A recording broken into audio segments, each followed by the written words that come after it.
Hi friends, welcome to my YouTube channel. ನಾನಿವತ್ತು egg ಮತ್ತು dry fish curry ಮಾಡ್ತಾಯಿದ್ದೀನಿ ಕುಂದಾಪುರ ಸ್ಟೈಲಲ್ಲಿ.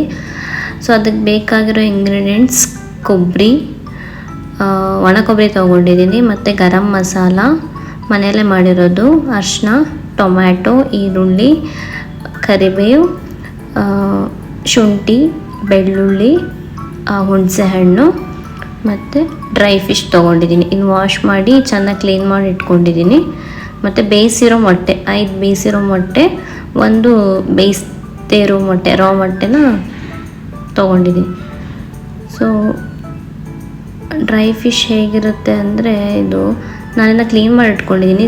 ಹೀಗಿರುತ್ತೆ. ಇದು ತಲೆನೆಲ್ಲ ತೆಗೆದು ಚೆನ್ನಾಗಿ ಕ್ಲೀನ್ ಮಾಡಿ 10 ನಿಮಿಷ ನೀರಲ್ಲಿ ನೆನೆ ಇಟ್ಟು ಸೊ ವಾಶ್ ಮಾಡಿ ನಾವು ಅದನ್ನ ಕರಿಗೆ ಯೂಸ್ ಮಾಡಬೇಕು. ಸೊ ಇವಾಗ ಮಸಾಲ ಮಾಡೋಕ್ಕೆ ಏನೆಲ್ಲ ಯೂಸ್ ಮಾಡ್ತಾ ಇದ್ದೀನಿ, ಒಂದು ಮಿಕ್ಸಿ ಜಾರಿಗೆ ಒಣ ಕೊಬ್ಬರಿ, ಕಾಯಿ ಸಹ ತೊಗೋಬೋದು, ನಾನು ಒಣ ಕೊಬ್ಬರಿ ತೊಗೊಂಡಿದ್ದೀನಿ. ಒಣ ಕೊಬ್ಬರಿ ಆ ಮಿಕ್ಸಿಗೆ ಹಾಕ್ಕೊಳ್ಬೇಕು. ನೆಕ್ಸ್ಟು ಅದ್ರ ಜೊತೆ ಹುಳಿ, ಬೆಳ್ಳುಳ್ಳಿ, ಶುಂಠಿ ಮತ್ತು ಮಸಾಲ ಪೌಡರ್. ಸೊ ಇದು ನಾನು ಮನೆಯಲ್ಲೇ ಮಾಡಿರೋದು. ಇದು ರೆಸಿಪಿ ಬೇಕಾದರೆ ಕೇಳಿ, ನಾನು ನೆಕ್ಸ್ಟ್ ಟೈಮ್ ಮಾಡಿಬಿಟ್ಟು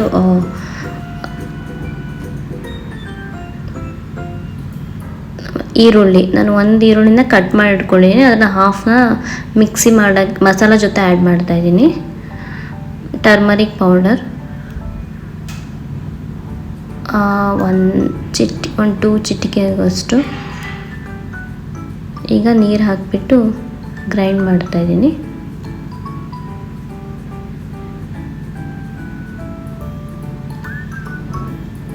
ಸೊ ಗ್ರೈಂಡ್ ಆಗಿದೆ ಇವಾಗ ಮಸಾಲ. ಸೊ ಈ ಥರ ಫುಲ್ ನೈಸಾಗಿ ಮಸಾಲ ಮಾಡ್ಕೋಬೇಕು. ಸೊ ಅವಾಗ ಟೇಸ್ಟ್ ಚೆನ್ನಾಗಿ ಬರುತ್ತೆ. ಸೊ ಇದನ್ನ ನಾನು ಇವಾಗ ವೆಸಲ್ಸ್ಗೆ ಹಾಕ್ತಾಯಿದ್ದೀನಿ. ಒಂದು ವೆಸಲ್ ತೊಗೊಂಡಿದ್ದೀನಿ.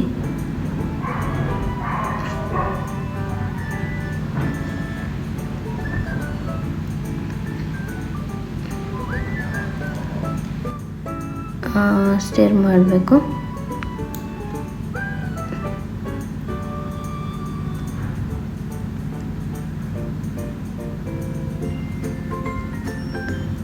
ಸೊ ಇದನ್ನು ನಾನು ಕುದಿಲಿಕ್ಕೆ ಇಡ್ತಾಯಿದ್ದೀನಿ.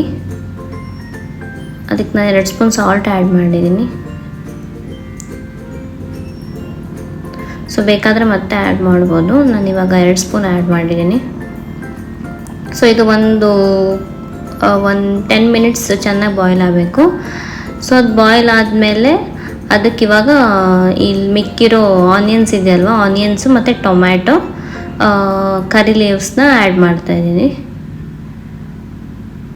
ಸೊ ಟೊಮೆಟೊ ನಾನು ಗ್ರೈಂಡ್ ಮಾಡ್ಕೊಳಕ್ಕೆ ಹಾಕ್ಕೊಳ್ಳಲ್ಲ, ನಾನು ಜಸ್ಟ್ ಡೈರೆಕ್ಟ್ ಕರಿಗೆ ಆ್ಯಡ್ ಮಾಡ್ತೀನಿ. ಮತ್ತು ಕರಿ ಲೀವ್ಸ್ ಫ್ಲೇವರ್, ಇದು ಕರಿ ಲೀವ್ಸ್ ಆ್ಯಡ್ ಮಾಡೋದ್ರಿಂದ ನಮಗೆ ಫ್ಲೇವರ್ ಸಿಗುತ್ತೆ. ಸೊ ಇದನ್ನ ಹಾಕಿಬಿಟ್ಟು ಇನ್ನೂ ಒಂದು 5-10 ನಿಮಿಷ ಮತ್ತೆ ಚೆನ್ನಾಗಿ ಕುದಿಸ್ಬೇಕು. ಸೊ ಅದು ಕುದ್ದಾದ ತಕ್ಷಣ ಈಗ ಆಲ್ಮೋಸ್ಟ್ ಅದು ಬಾಯ್ಲ್ ಆಗಿದೆ.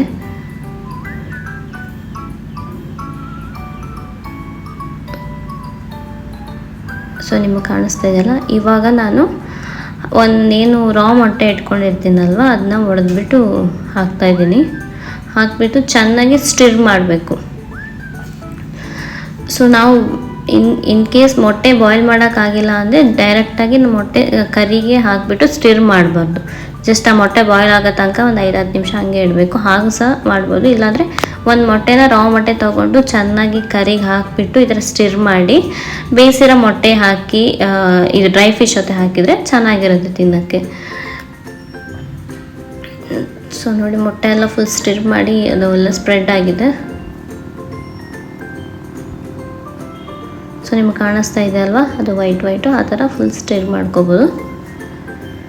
ನೆಕ್ಸ್ಟ್ ನಾನು ಇದು ಡ್ರೈ ಫಿಶ್, ಇದನ್ನ ಕುಂದಾಪುರಲ್ಲಿ ಕಾಣೆ, ಜಗ್ಗಿನ ಕಾಣೆ ಅಂತ ಅಂತಾರೆ. ಸೊ ಇದನ್ನ ನಾನು ಕ್ಲೀನ್ ಮಾಡ್ಕೊಂಡಿರೋದನ್ನ ಇದಕ್ಕೆ ಹಾಕ್ತಾಯಿದ್ದೀನಿ. ಇವಾಗ ಕಾಣೆ ಹಾಕ್ಬಿಟ್ಟು ಒಂದು 5 ನಿಮಿಷ, 5ರಿಂದ ಒಂದು 10 ನಿಮಿಷ ಲೋ ಫ್ಲೇಮಲ್ಲಿ ಬಾಯ್ಲ್ ಮಾಡಬೇಕು.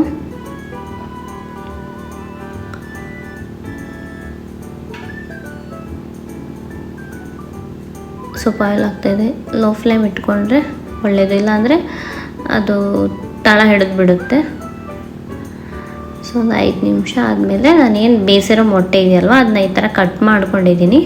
ಇನ್ನೇನು ಸಾಂಬಾರನ್ನ ನಾವು ಕೆಳಗಿಳಿಸ್ತೀವಿ ಅನ್ನೋ ಟೈಮಲ್ಲೇ ಈ ಮೊಟ್ಟೆನ ಹಾಕಿಬಿಟ್ಟು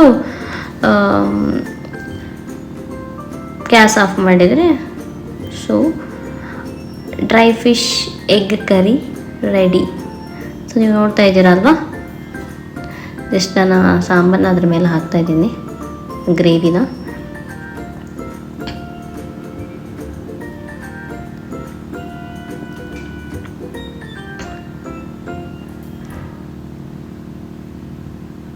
ಸೊ ಸಾಂಬಾರು ರೆಡಿ.